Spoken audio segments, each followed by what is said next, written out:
গৰু বিহু গধূলি হুঁচৰি গায়। বিহু দুপৰীয়াই হুঁচৰি গায়।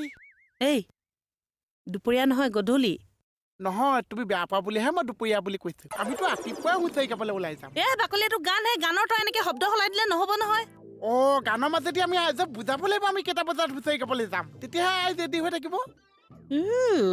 সব মানে গৃহস্থই চাকি ধূপ ধূনা জ্বলাই। এই গৰু বিহুৰ দিনাখনে নে তই গান গা। লাও বেঙেনা মাখিয়তীয়ে কোবাই। কাৰ মূৰটো গান গাইছ তই? এইবোৰ তাৰমানে শব্দবোৰ কেলে বেলেগ বেলেগ কৰি পেলাইছ? ক'ত বেলেগ কৰি পেলাইছে? গৰু বিহুৰ দিনাখন গৃহস্থ লাও বেঙেনা মাখিয়তী নামাই ক'ত ধূপ ধূনা জ্বলাই থাকিছে? এইবিলাক কি ভুল ভুল বিহু গীত শিকাবলৈ? চবক গান শিকা